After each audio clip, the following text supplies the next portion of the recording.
Montana a political prisoner from Cuba.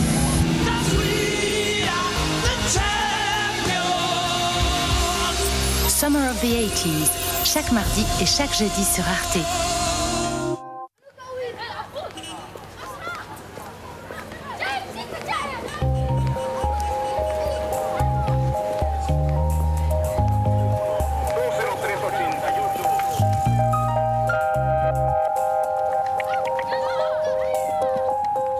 Tout de suite, petite histoire du look, façon corsage, baleiné, fanfreluches et falbalas.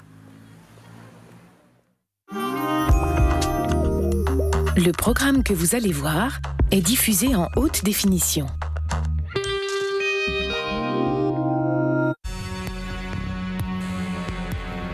En 1492, quand les nouveaux mondes sont à portée de Caravelle, cela fait moins d'un siècle que l'habit masculin s'est enfin différencié des tenues féminines.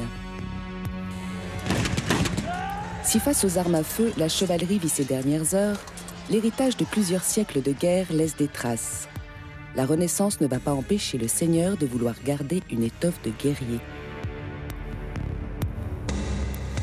Du chic tout en virilité de la cour de François Ier, aux effets de mode tout en corset, perruque et belle dentelle de Versailles, pendant 3 siècles, la mode va inventer des effets vestimentaires aussi contraignants qu'étonnants.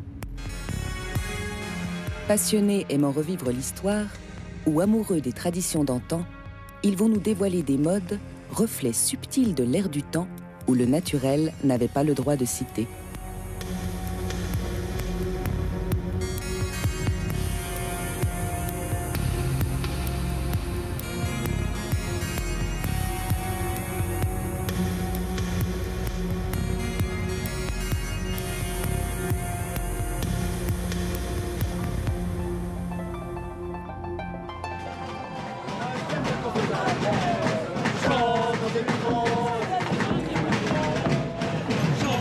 Dans les rues du Puy-en-Velay, comme chaque année, toute la ville s'apprête à revivre la visite de François Ier lors de la fameuse année 1535.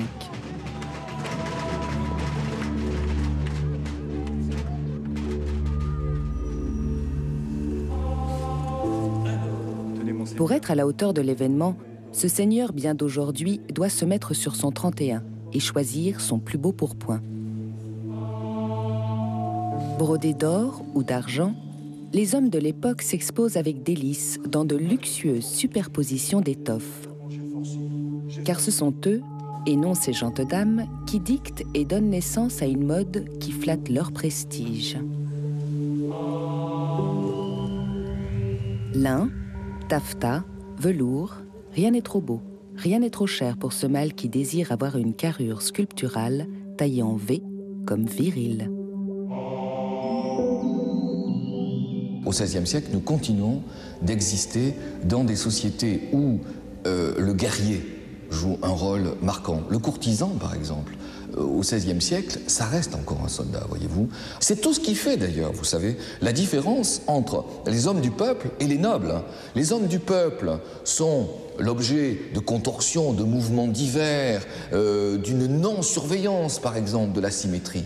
Alors que la noblesse, et en particulier la noblesse de cour, elle est l'objet d'une extraordinaire surveillance, du contrôle du geste, de la symétrie du corps et de la retenue du mouvement, ce qui fait, dans une certaine mesure, sa supériorité, évidemment, interprétée par les hommes et les femmes du temps. Ce n'est pas la supériorité pour nous. Jamais dans l'évolution de la mode, la transposition dans le vêtement civil des symboles héroïques du combattant n'a autant été mise en évidence. Comme si les épaules renforcées à la taille XXL ne suffisaient pas, se trouve à sa pointe jaillissante, entre les fentes du pourpoint, la braguette. Outre Piémont, certains tailleurs donnèrent à cette protubérance des tailles quelquefois inattendues. L'habit masculin était très voyant. La braguette pouvait être parfois mise en évidence de manière excessive.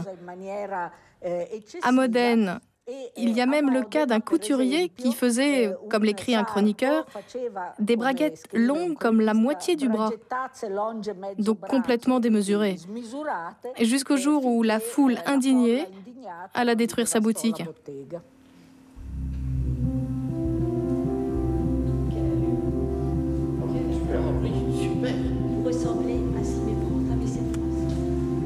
Fier dans son nouveau pourpoint, Eustache d'Agrain a décidé de passer à la postérité. L'élégance se saisit à la mine de plomb ou à la pointe du pinceau avec la vogue du portrait d'apparat.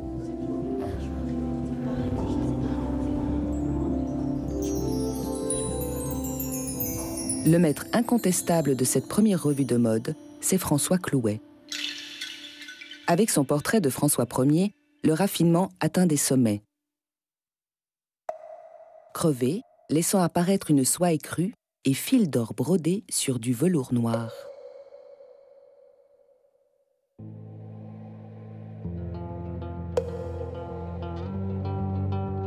François Ier adore l'or. Légende ou réalité un peu brodée, on raconte qu'il a même fait élever un camp de tentes dont certaines étaient en fil d'or pour recevoir le roi d'Angleterre, Henri VIII. Pendant que les rois se partagent le monde dans le camp du drap d'or, les femmes des hommes d'armes entretiennent, raccommodent patiemment chaque haut de chausse, chaque tunique. Comme dit le dicton populaire, un vêtement vaut la peau des fesses. Alors, tant qu'ils ne sont pas usés au point de voir à travers, ils sont rapiécés. Le prix des tissus est si important qu'au moment d'un héritage, chaque vêtement est légué, mais en aucun cas jeté, surtout s'il est de couleur noire. Car à partir de la seconde moitié du XVIe siècle, pour des questions d'opposition religieuse, la mode vire lentement, mais sûrement, au noir. Cette teinte devient très prisée sous l'influence du très catholique Charles Quint. L'empereur d'Allemagne et d'Espagne adopte le costume noir espagnol comme un symbole d'élégance pour sa cour. Mais, fait étonnant, cette sombre sévérité est adoptée aussi par les adeptes de la Réforme. Les disciples de Luther font du noir l'emblème de la rigueur protestante. Les confrontations entre catholiques et protestants vont aboutir à des déchirures plus terribles.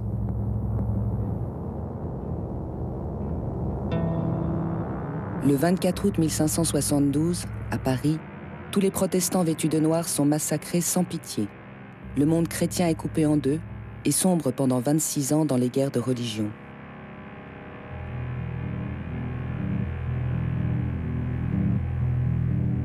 Pendant qu'une partie de l'Europe est à feu et à sang, la Sérénissima Venise est un modèle de prospérité. La République des Doges va devenir une véritable capitale de la mode.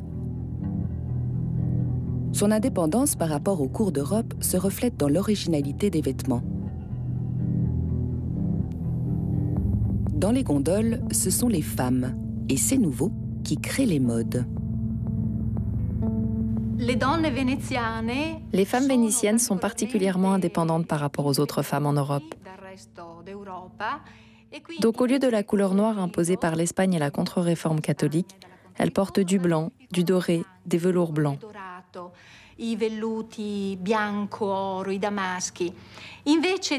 Au lieu des cols fermés des Espagnols rendus rigides par des bustiers de fer, elles préfèrent des décolletés montrant avantageusement la poitrine.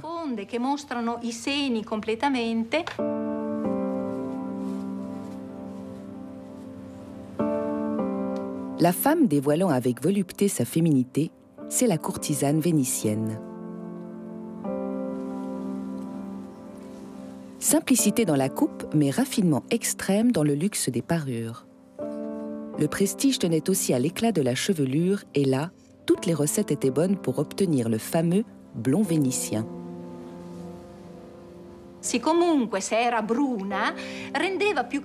Même brunes, elles éclaircissaient le roux Tiziano en y mettant de l'urine de jeunes garçons vierges. Ensuite, comme le préconisaient les recettes cosmétiques, elles exposaient leurs chevelures au soleil de midi. À force d'éponger sur les cheveux cette urine, les cheveux prenaient des mèches dorées.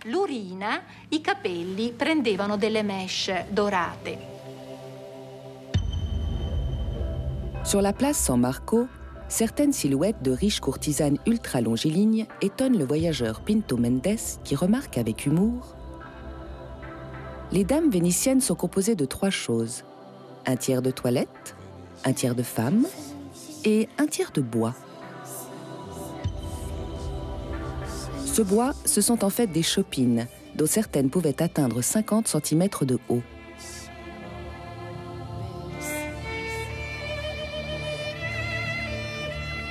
Ces ancêtres, hors catégorie des chaussures à talons, sont l'objet d'un double désir. D'une part, celui de culminer au-dessus des classes populaires, et d'autre part, dans cet équilibre précaire maintenu par de galants serviteurs, d'être une femme toujours bien prise en main.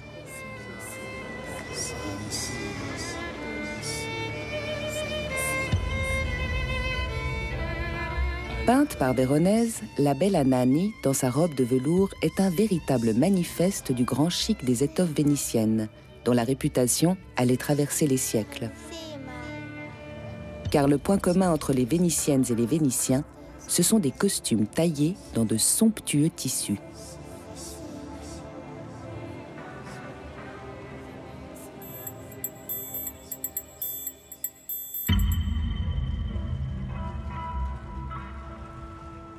Le Grand Canal reflète encore bien les fastes du passé et certains sont à portée de Vaporetto.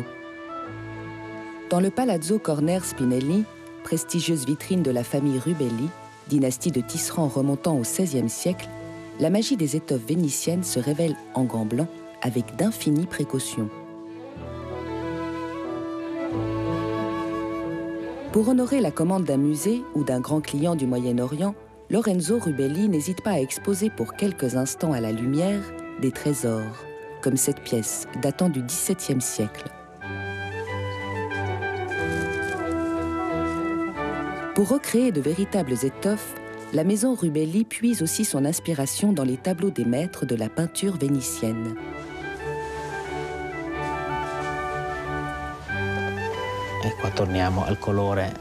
Ici, on s'inspire du classique vénitien, de Tintoretto, de Carpaccio, du XVe siècle, Giorgione. Et celui-ci est parmi ceux que l'on fabrique encore dans nos ateliers, celui qui est le plus long à tisser. Ce qui rend le tissage long, c'est qu'il est composé de beaucoup de couleurs. On n'en fait pas plus de 40 à 45 cm par jour avec 2 ouvrières.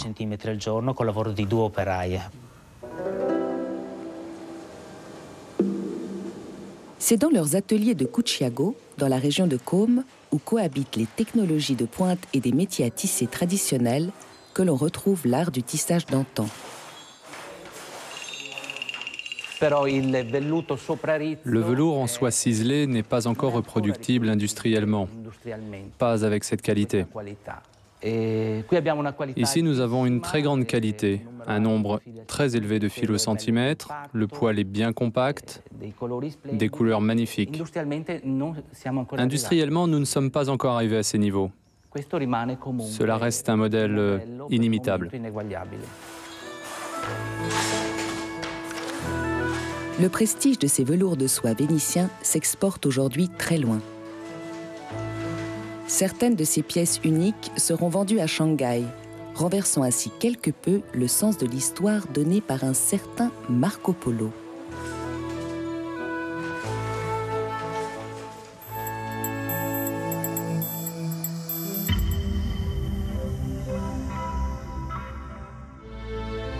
Nous sommes de l'étoffe dont nos rêves sont faits. À la fin du XVIe siècle, Shakespeare résume l'empreinte exercée par l'homme sur un monde cartographié et une nature de plus en plus maîtrisée, géométrisée, à l'image des jardins du château de Chenonceau. Les costumes n'échappent pas à cette recherche de modernité. Ils maîtrisent et géométrisent eux aussi totalement la silhouette naturelle du corps. Une des caractéristiques du costume de la fin du XVIe, c'est les grandes fraises en dentelle qui sont un phénomène assez extraordinaire, il faut bien le dire, parce que finalement, qu'est-ce que font ces énormes fraises que les hommes et les femmes portent ? Il n'y a pas de différence là entre les hommes et les femmes. Elles présentent la tête du porteur comme s'il était détaché du reste du corps. On présente littéralement la tête sur un plateau. Ce bout de mousseline, orné de dentelle, grâce à de savants pliages empesés, va prendre des proportions ahurissantes. Gaudronnée, immense et ronde en France à la cour d'Henri III, elle se déploie en éventail à la cour d'Élisabeth d'Angleterre.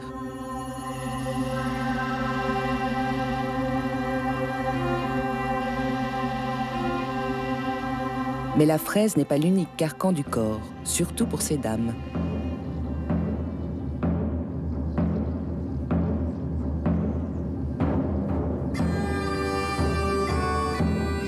Pourquoi les femmes couvrent-elles de tant d'empêchements les parties où loge principalement notre admiration ? S'interroge Montaigne. Avec des corps à baleine ou des robes à vertugadin, la mode tend à dénaturer totalement les silhouettes féminines. Mais cette allure hautaine n'empêche pas ces messieurs de faire assaut de galanterie, en suivant le rythme d'un sautillant tourbillon.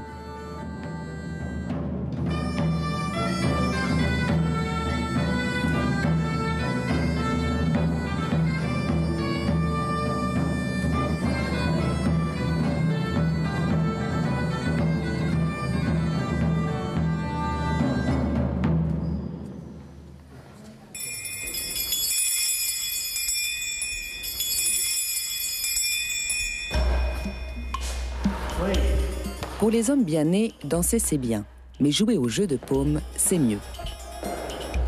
En 1603, c'est le sport numéro 1. Des salles, comme le pommier du château de Fontainebleau, rien qu'à Paris, il y en a plus de 250.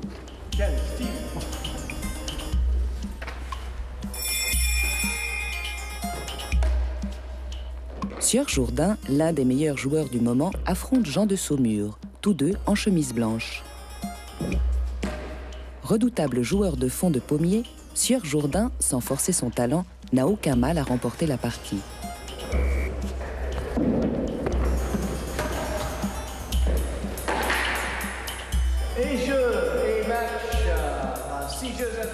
En sueur, le vainqueur s'essuie simplement et enfile une nouvelle chemise.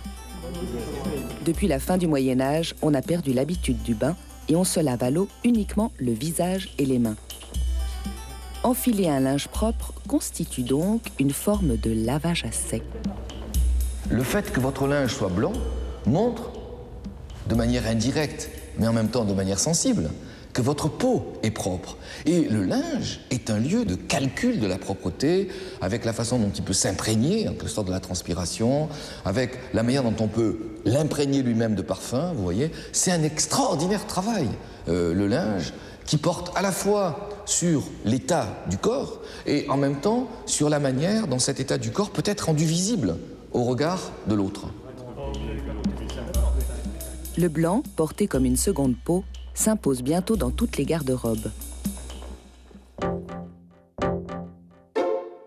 Comme le dit le mousquetaire Savinien de Cyrano de Bergerac au début du XVIIe siècle, ils font bien de mourir pour leur patrie.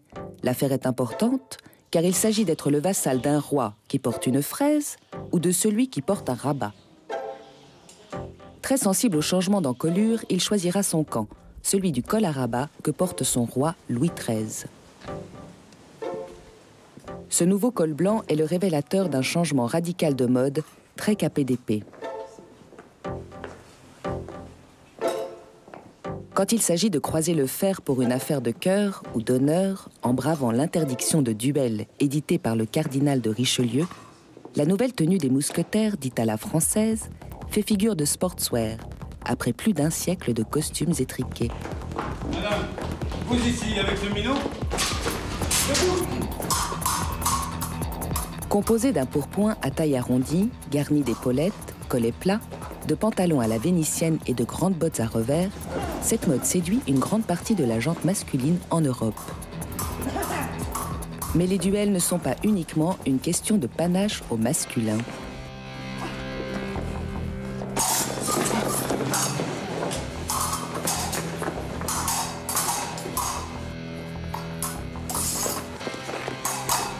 Quelques femmes, comme Madame de Saint-Balmont ou l'intrépide Jade la Maupin, libérées des vertugadins, des corsets balénés et portant de grandes jupes plissées avec un simple corsage lacé, savent elles aussi porter des bottes, secrètes.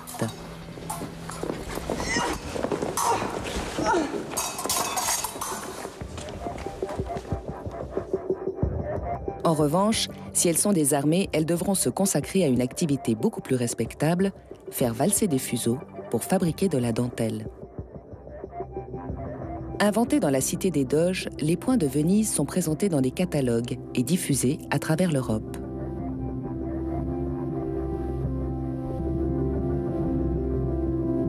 Symbole de la distinction sociale, il va être de bon ton et de bon teint d'emporter dès le plus jeune âge, et tant pis si les prix s'envolent. La dentelle blanche a fini par être, si vous voulez, un petit peu plus, comment dirais-je, confinée au col, toujours pour mettre en quelque sorte le visage en valeur. Les yeux sont les fenêtres de l'âme, hein, selon les humanistes. Et donc, il s'agit toujours de mettre en valeur les yeux et la dentelle blanche. En fait, c'est comme si on mettait un coup de projecteur sur le visage. Comme si l'aura de la dentelle ne suffisait pas à donner du prestige aux gentilshommes, les habits à la française vont se couvrir d'une débauche de broderie aux inspirations très naturalistes.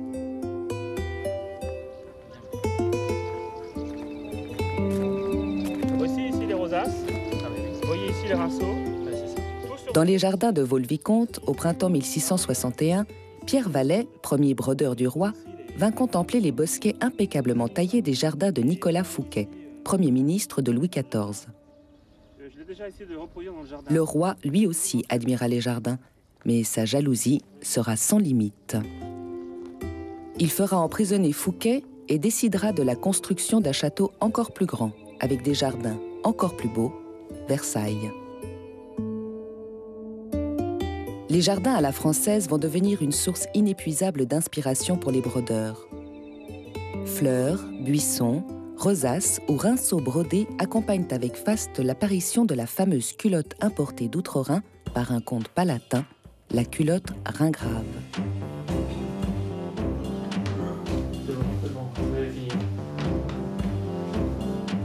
Quand on incarne le rôle du prince de Conti, le port de cette culotte est tout un rituel réglé dans les moindres détails.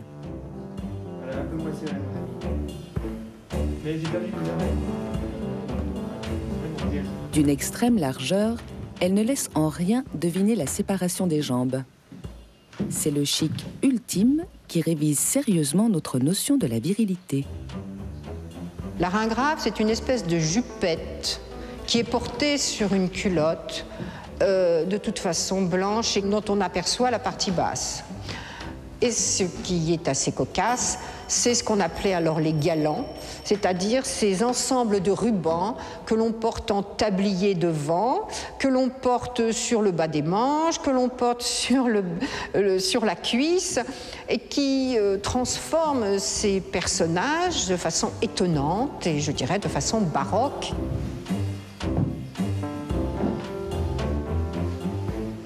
Le dernier vestige du guerrier, le pourpoint, s'est transformé en une sorte de boléro, laissant surgir les flots de la chemise à jabot.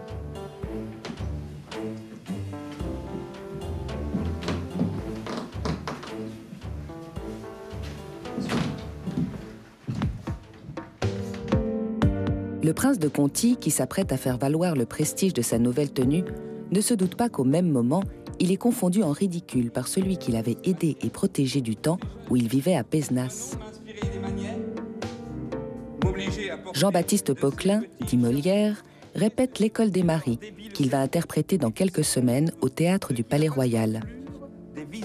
Par la voix de Sganarelle, il fustige la culotte Ringrave. Et ce n'est pas pour moi que je me dois vêtir.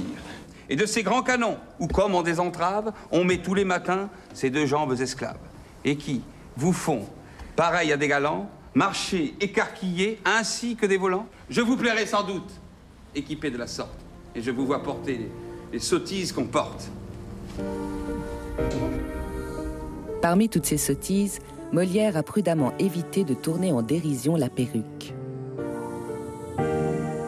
Artiste complet, il savait qu'elle était très précieuse et que tous les gens du spectacle ne pourraient jamais s'en passer.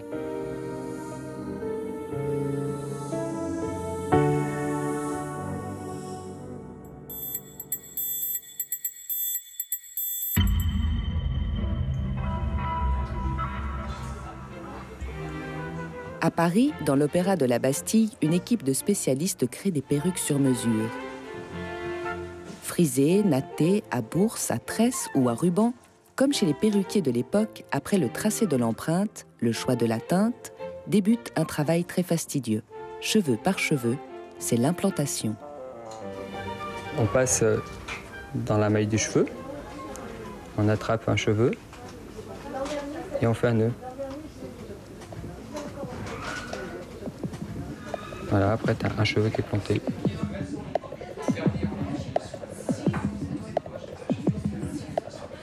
En moyenne, pour créer une perruque, c'est plus de 80 heures avec des mains expertes pour piquer dans le tulle des milliers de cheveux véritables ou en poils blancs de yak.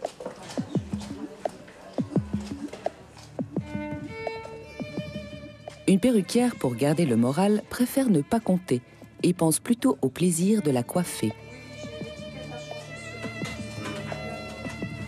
Bigoudi moderne ou bâtonnet traditionnel, le coup de main est dans la mise en boucle. Et peu importe le temps que cela prend. Au niveau du coiffage, il faut compter, alors on va dire une bonne heure quand même. Après, tout dépend de ce qu'on fait. Là, c'est une Louis XIV toute floue, donc c'est beaucoup plus rapide. Quand on doit faire des marteaux bien marqués, ou reprendre toutes les boucles et faire quelque chose de beaucoup plus stylisé, ça va prendre beaucoup plus de temps.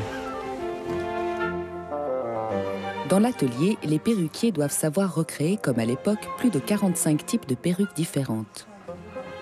Mais aujourd'hui, la tendance est aux perruques style Louis XV, sobres, avec juste quelques marteaux. Elles sont maintenant prêtes à être portées par les solistes et les chœurs de l'opéra.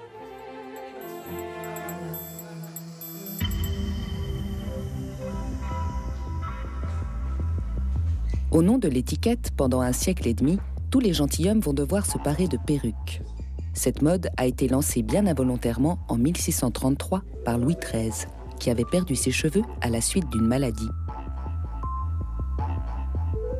Comme si la contrainte du port de la perruque n'était pas suffisante, au XVIIIe siècle, un cérémonial très particulier voit le jour, le poudrage.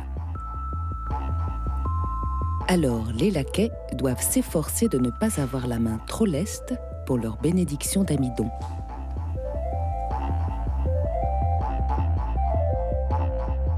Ce rituel va prendre de l'ampleur et tourner à l'excès. Dans ses chroniques, Sébastien Mercier le fait remarquer.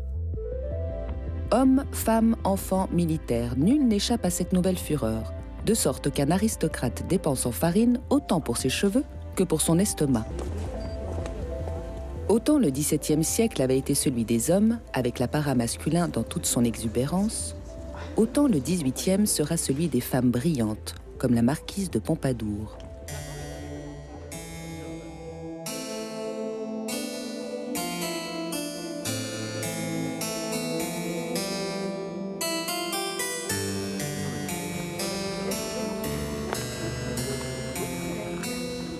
En cette fin de printemps 1768, si certaines élégantes se promènent avec un masque, ce n'est pas pour passer incognito aux yeux de ces messieurs. C'est tout simplement pour préserver la pâleur de leur teint tout en profitant de la chaleur d'un soleil timide. Mais la mode n'est pas seulement une question de pâleur, c'est aussi une affaire de couleurs vives. En contraste avec leur teint, ces dames raffolent des toiles en coton, légères et colorées, venues d'Inde, les indiennes. On assiste effectivement à un véritable engouement des classes dominantes pour les indiennes. Alors, il semblerait qu'il y ait trois raisons à cela. D'abord, la nouveauté, l'originalité. Ce sont des coloris très chatoyants. Il y a un système d'impression qui permet aux couleurs d'être indélébiles et particulièrement vives. C'est aussi des étoffes qui sont très chères et très rares. Donc cette distinction que donnent les indiennes à l'aristocratie est très très prisée.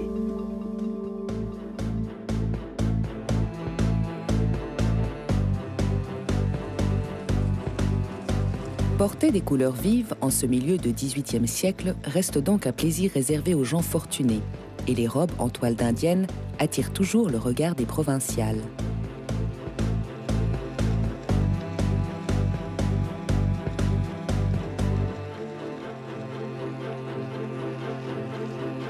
Jean-Jacques Rousseau, fin observateur, écrit « La mode domine les provinciales, mais les parisiennes dominent la mode ». Cette domination passe aussi par une nouvelle recomposition du corps. Les parisiennes doivent subir les corps à baleine et avoir des hanches dilatées par de volumineux paniers. Cette époque impose aussi l'art de faire remonter la poitrine tout en affinant à l'extrême la taille.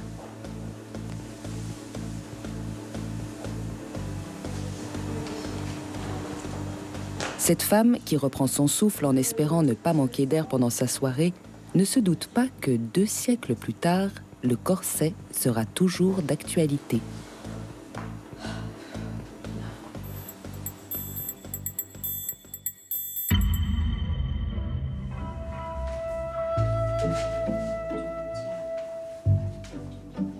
Dans les ateliers Caraco, Claudine Lachaud conjugue chaque jour le corset en fonction des désirs de grands créateurs ou pour le cinéma.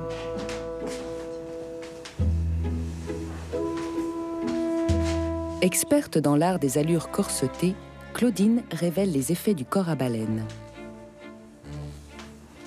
Les corps à baleine écrasent la poitrine et la remontent, mais on n'en devine pas la forme, alors que le corset va faire bouger la poitrine aussi bien en hauteur qu'en forme. Elle va être très ronde, ou très haute, ou plus ramenée vers l'avant, ou plus sur les côtés, avec la taille qui va bouger également, qui va être à sa place, plus haute, plus basse, suivant les périodes.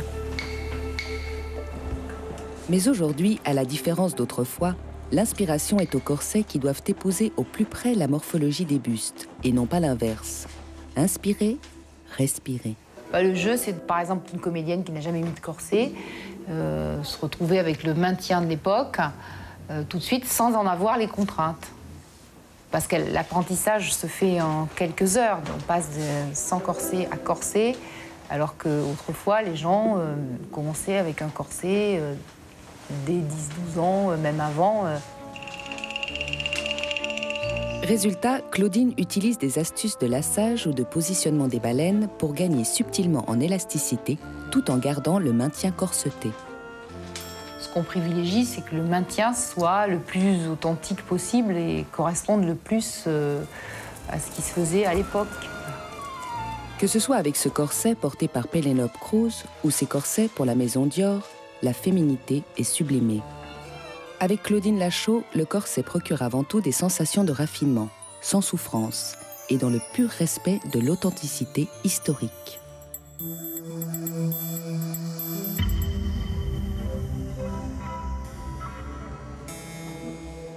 En cette seconde moitié du XVIIIe siècle, la comtesse de Bosmeulet, divinement corsetée dans sa robe en taffetas de soie, profite des dernières lueurs du jour pour se mettre en beauté.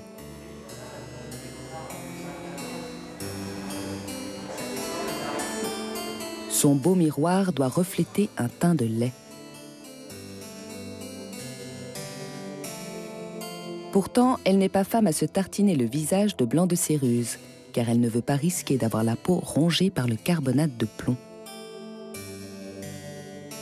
En revanche, comme toutes les femmes de qualité, elle portera le feu à ses joues. Le rouge du fard est annonciateur, comme disait un certain Casanova, de fureurs enchanteresses.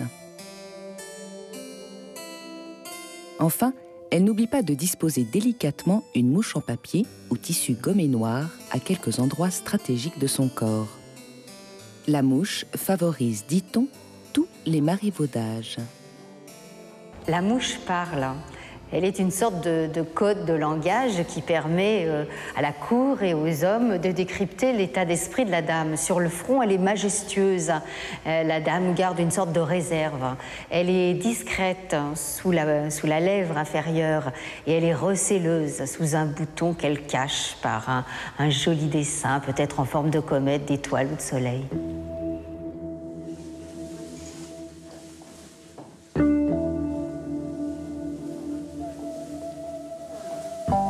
Rayonnante, Madame de Bosmeulet a décidé d'innover en faisant interpréter l'œuvre d'un jeune prodige que l'on dit surdoué, Mozart.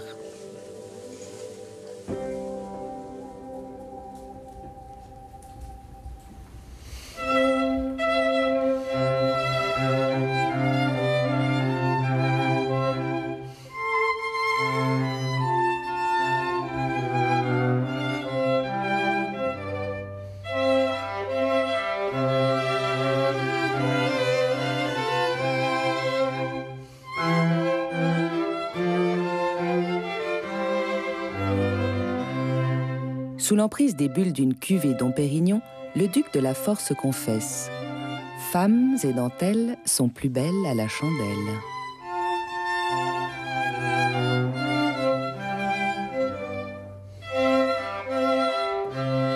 Les femmes sont fardées parce que l'éclairage aux bougies fait jouer les couleurs orangées, rouges et roses et donne sur la céruse des teintes assez mystérieuses. Le fait de se poudrer ou de se céruser, c'est toujours pour unifier le teint, le blanchir. Il y a plusieurs raisons à chaque époque, mais par exemple à l'époque de la Régence ou de Louis XV, on soupait dans la nuit, extrêmement tard, on se livrait à des jeux de société ou des jeux libertins, et donc pour se présenter à la cour le lendemain, il était nécessaire de se farder dans la mesure où on était extrêmement fatigué, épuisé par les nuits de veille. Donc pour être toujours présente dans les fêtes ou présente à la cour, il fallait avoir un visage fabriqué et peint.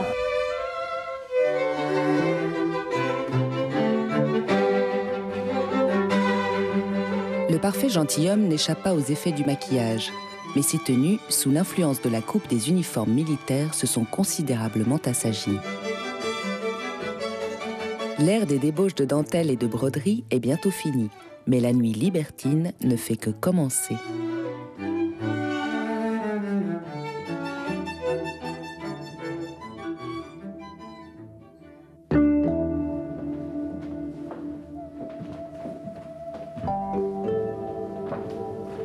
En 1778, depuis que la reine Marie-Antoinette a permis à sa couturière attitrée de travailler pour d'autres personnes, dans les salons, un nom est sur toutes les lèvres, Rose Bertin.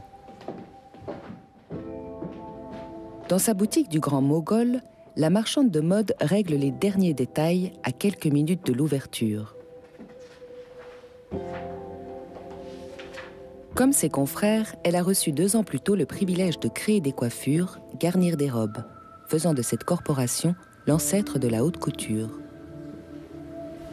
Le marchand de mode met en place tout l'aspect séduction dans le costume. Et pour ça, il met quelque chose en plus. Et ce quelque chose en plus, il le met avec les accessoires, les nombreuses ornementations dont il dispose, les ruchers, les falbalas, les bouillons.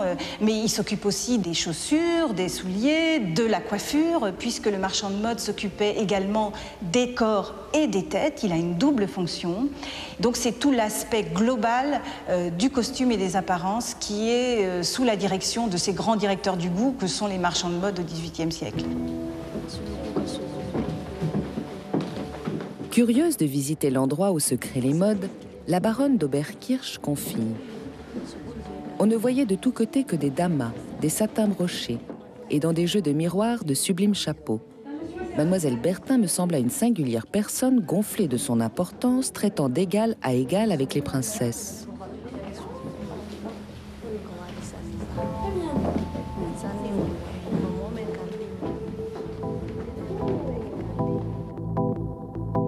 Rose Bertin, lasse des excès en tout genre de la mode rococo, perçoit peut-être déjà ce qui va mettre fin à un siècle de robes à panier et de corsets, la robe-chemise. En 1783, Marie-Antoinette posera dans cette robe. Ce portrait fera scandale. La reine semblait vêtue d'une simple chemise de dessous. Anticonformiste, la ministre des Modes de la reine incarne parfaitement la pensée de Jean de la Bruyère. Une mode a à peine détruit une autre mode, qu'elle est abolie par une plus nouvelle et cède elle-même à celle qui la suit.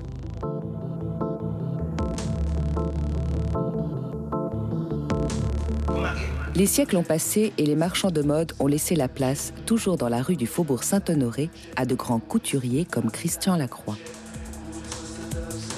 À quelques heures de la présentation de sa collection, lui aussi a le privilège de créer des coiffures et garnir des robes dont les broderies auraient sûrement ravi Rose Bertin. En créateur inspiré, à quelques heures de la présentation de sa nouvelle collection, il règle les derniers détails de ses charmantes infantes. Imaginées avec de petites jupes, de longues jambes noires et un regard profond, clin d'œil à Polymagou, elles sont sublimes, sous toutes les coutures. Je pense qu'haute couture et hiératisme, ça c'est quelque chose indissociable.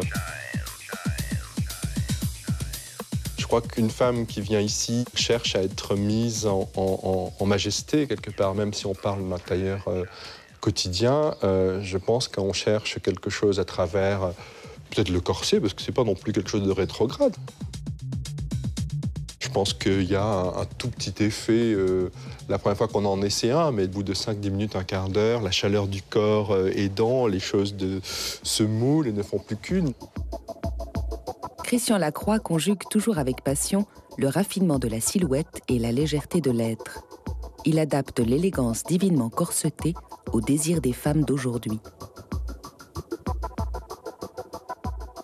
Là, on préfère commander, essayer des tissus qui déjà se tiennent d'eux-mêmes pour que justement il y ait un rapport au corps beaucoup plus immédiat. Mais je pense qu'à l'époque, les femmes n'étaient pas du tout... Je pense qu'elles faisaient partie, non pas de la torture, mais sentir la robe qui vous appartenait, et vous apparteniez à la robe comme une carcasse, un peu comme un insecte et sa carapace. Aujourd'hui, je crois que dans cette idée de vitesse et de rapidité, on cherche l'effet maximum avec le minimum d'encombrement. Je pense qu'il faut que la robe soit arrimée à un point, à un seul. Alors c'est le plus souvent le petit corselet, ça peut être le cou, ça peut être les hanches. Mais ce que j'aime bien, c'est que ça tienne tout seul, quoi. Infantes hiératiques, prenant pleinement leur destin en main, elles paraissent partager, en défilant sur les podiums, la pensée de la marquise de Pompadour. Après nous le déluge. À la fin du XVIIIe siècle, un vent très british et la tourmente révolutionnaire balayeront perruques et vieilles dentelles. Le naturel fera son grand retour. Napoléon mènera campagne contre les robes de déesses antiques un peu trop dénudées. Au nom de l'idéal dandy, pour un simple nœud, des messieurs passeront des heures devant leur miroir, pendant que des amazones rêveront de pantalons. Ces modes démoderont à toute vapeur les crinolines, au profit des faux culs. Et la haute couture recevra ses premières fashion victimes.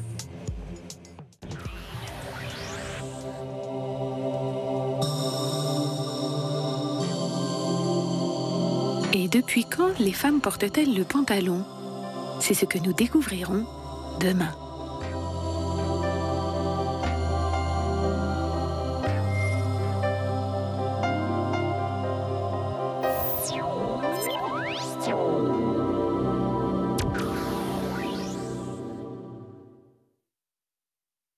Dans un instant, le parc national Alexandre de Humboldt est l'un des plus remarquables de Cuba. À suivre, un voyage au pays des colibris. Ce soir, un regard sur les autres pays européens, l'économie, la politique, les faits de société, c'est Zoom Europa tous les mercredis sur Arte en deuxième partie de soirée. Steak artificiel, escalope de poulet reconstituée dans des éprouvettes, ça pourrait bientôt exister. Les ressources alimentaires sont de plus en plus rares et plus chères. L'Europe doit s'adapter. Zoom Europa, présenté par Bruno Duvic, ce soir à 22h15 sur Arte.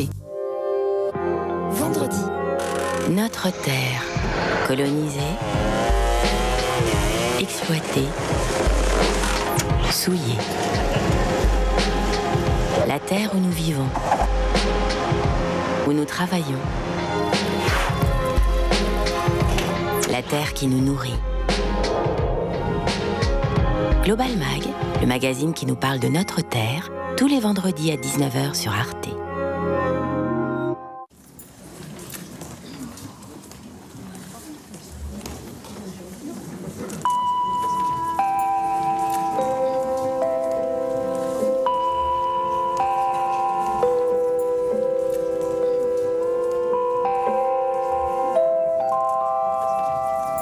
Tout de suite, nouveaux horizons ou nouvelles façons de voir, oser la découverte en thé matinée. Votre programme sur Arte. Parmi les nombreuses espèces qui peuplent l'île de Cuba, il y a le colibri abeille. C'est à suivre. 10h40, toujours à Cuba, nous filerons dans le sillage de Christophe Colomb. On 11h25, une tranche de vie adolescente toute chamboulée suite au licenciement du père. Ici ou ailleurs, mais toujours avec Arte. Le programme que vous allez voir est diffusé en haute définition.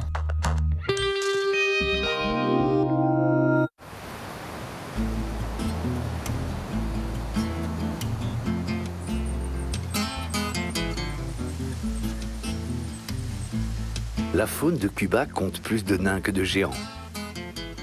Les espèces de grenouilles y sont plus nombreuses que celles de mammifères. Des plantes tropicales poussant à même la pierre côtoient des arbres qui ont des cousins dans nos forêts européennes. Un ensemble unique en son genre dans les Grandes Antilles. Presque un quart de l'île est déclaré zone protégée.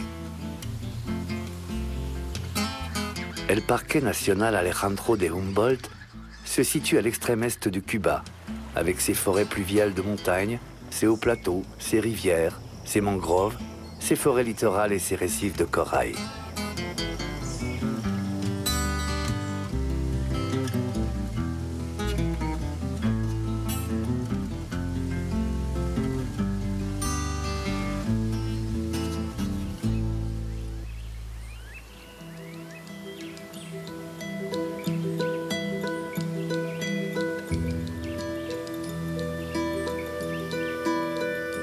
Avant la conquête espagnole, l'île était presque entièrement recouverte de forêts. Mais les premières plantations de canne à sucre et de tabac ne tardèrent pas à voir le jour. Les bois précieux furent massivement abattus pour construire des palais, des navires ou du mobilier. La révolution cubaine a changé beaucoup de choses. Elle a également marqué un tournant écologique indiscutable. Plus de 80 zones protégées ont été créées au cours des 50 dernières années. Le parc national Humboldt, d'une superficie de plus de 700 km², existe depuis 1996. Son siège administratif se situe dans la province de Guantanamo. Il est divisé en 4 secteurs et une centaine de techniciens assurent le suivi de sa faune et de sa flore.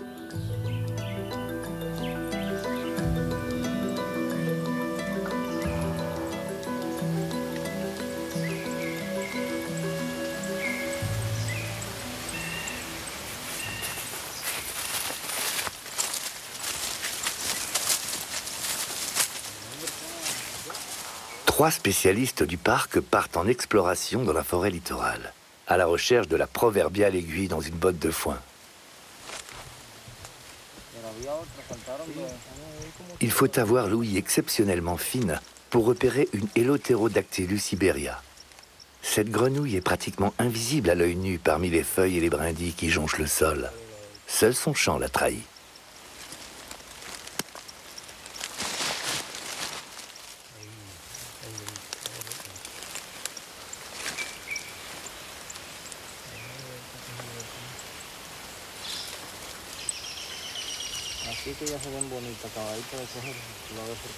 La prendre dans sa main requiert de l'expérience et de la délicatesse.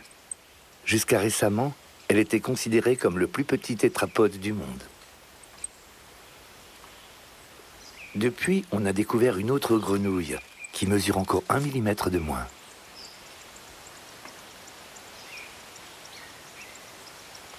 L'Eleutherodactylus iberia chasse les insectes de préférence la nuit et se montre rarement le jour.